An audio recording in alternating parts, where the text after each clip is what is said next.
C'est pas parce que tu as adressé des compliments à Lille que ce soir tu dois leur taper dessus. Ce soir, c'est un match très agréable, ouvert. Enfin, si, tu peux leur taper. Enfin, j'y reviendrai, mais tu peux leur taper dessus. Tu peux leur reprocher des choses. Ouais. Mais ils perdent contre une équipe qui ce soir est plus forte. Ils ont des occasions. Ils ont fait ce qu'ils font très souvent, à savoir pratiquer très souvent un beau football, avoir des occasions et pas être assez efficace. Et en face, tu as une équipe. Pas que. Bah, écoute, qui est. Ça ressemble on va rester mesuré, et maintenant ils vont un peu tout miser sur cette Coupe de France, comme ils l'ont beaucoup fait d'ailleurs ces dernières années, et il faut qu'ils fassent attention, parce que souvent ça leur joue des tours, mais ça ressemble à un petit renouveau.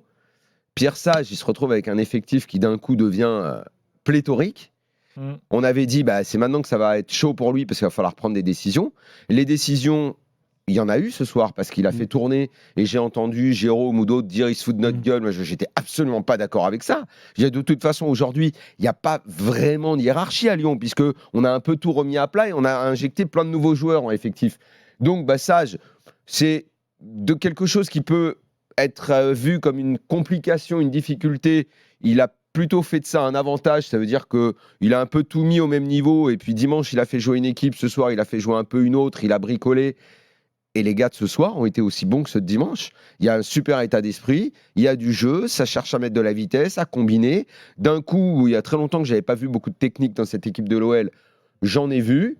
Moi, ça m'a plu. Il y a des joueurs là, franchement, on ne connaissait pas les Orban et compagnie. Là, ce soir, Orban, moi, je vois qu'il me plaît.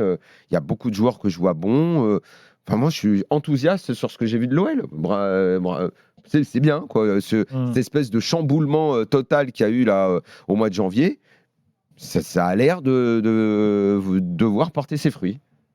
Un nouveau Lyon, c'est sûr. Et effectivement, sur les choix, c'est intéressant parce qu'il s'est servi. C'est pour ça que moi non plus, je ne suis pas du tout d'accord avec ce que dit Jérôme.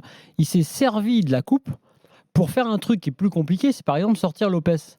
Tu as l'impression de ne pas le sortir vraiment. Tu dis ça tourne comme dans certaines équipes. À Rennes, tu mets Gallon à la place de Mandanda. Donc là, ça permet de mettre Lucas Perry dans le but, qui a fait d'ailleurs des arrêts intéressants dans ce match.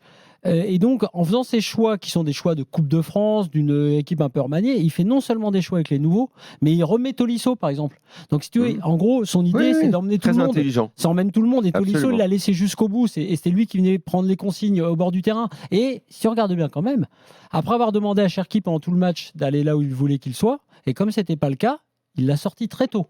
Si on regarde bien, il l'a sorti quand même à la 63e. Cherki qui a quand même fait un but, il a été très bon. Non, mais il a pas été mal. Mais de toute façon, Cherki, pour progresser, d'une devra se faire à la concurrence. Et maintenant, elle est là, à Lyon, elle existe. Et on ne compte plus sur lui. Enfin, on ne compte plus sur lui comme on a trop mal compté sur lui ces derniers mois en se disant t'es un petit peu le sauveur de Lyon parce qu'on n'a personne d'autre. Si, maintenant, il y a d'autres gens. Donc, ça veut dire que tu vas avoir le temps de progresser et il va falloir que tu te visses la tête pour progresser. Et ce soir, tu n'as pas été mal du tout, il faut le signaler. C'est vrai néanmoins qu'il est sorti tôt. Peut-être qu'il est sorti avant de vriller, parce qu'il y a toujours un moment dans le match où il vrille, où la tête, il ne correspond plus à ce qu'il faut faire. Je te dis, apparemment, dans les consignes sur le bord du terrain que lui donnait son coach, il voulait le voir, tu sais, sur le côté. Et lui, il veut aller dans le cœur du jeu pour récupérer et toucher plus de ballons. Et peut-être qu'à un moment donné, tu vois, calmement, il le sort. Et sans rien lui dire, il a compris qu'à force de lui dire d'être sur le côté, qu'il n'avait pas envie d'aller sur le côté, il sort et puis il laisse sa place. Et je pense il a été remplacé par un mec qui a été bon, ils ont été tous bons. Ils ont été bons. Après, je ne suis pas trop d'accord sur lui, enfin moins d'accord parce que j'ai trouvé, et ce n'est pas la première fois, idem à Rennes, tu te dis, tiens, la belle équipe de Lille, on va venir les voir jouer, comment ils sont toujours dans la réaction. Tu as tout un moment où ils se prennent la vague. Et je trouve que cette équipe... C'est pour ça que j'ai dit par moment. Ouais, mais j'ai dit comme d'habitude, par moment, tu vois que ça joue bien et que d'autres, ils subissent. Tu as une grande partie de la première période où ils prennent la marée. Et là, tu n'as pas une grande équipe. Lyon qui est bon. Lyon est bon, il leur met une vraie pression. Cette équipe-là, justement, cette équipe de Lille, si on dit qu'elle est si forte que ça, elle doit montrer autre chose que de la réaction. Et évidemment, tu reviens en deuxième période.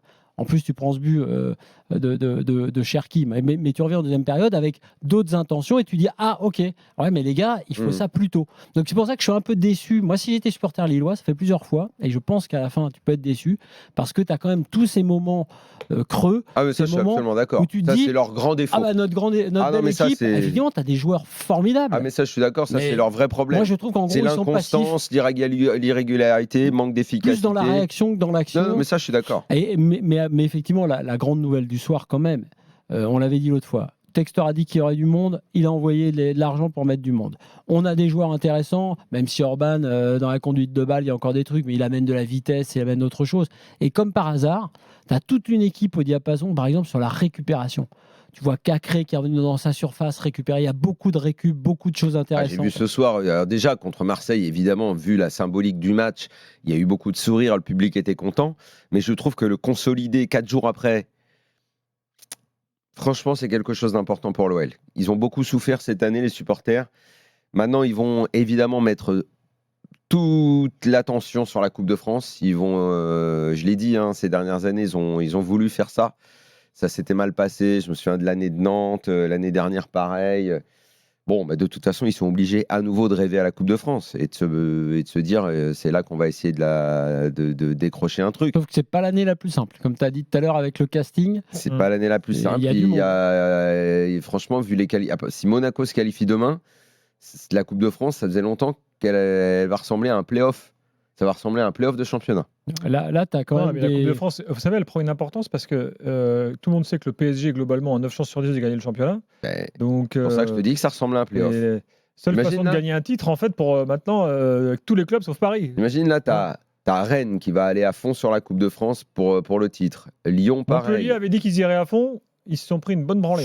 Montpellier, ça fait trop. Là, ils sont vraiment à la rue. Puis attention, ils sont tombés sur un Nice excellent. Écoutez juste Pierre Sage qui parle de la gestion de Cherki tout à l'heure. C'est effectivement un talent particulier, c'est effectivement un joueur que je dois considérer dans sa singularité. Donc je m'efforce à le faire et j'espère qu'il comprend ça et qu'il m'accompagne aussi dans ce projet avec la franchise qui est nécessaire dans certains moments et des fois la tolérance et la patience dans d'autres moments. Donc on est dans une relation, on s'était un peu éloigné depuis un match, mais je pense que ça va un peu mieux.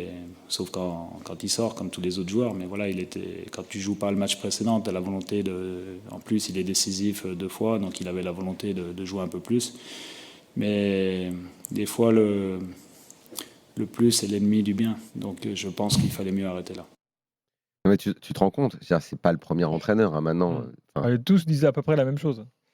Comment la gestion. Non, mais au bout d'un moment, la gestion, ça va, t'es pas assistante sociale. Moi, je m'emmerde pas. Ça va, c'est pas Maradona, il a du talent et tout. Moi, je gère pas.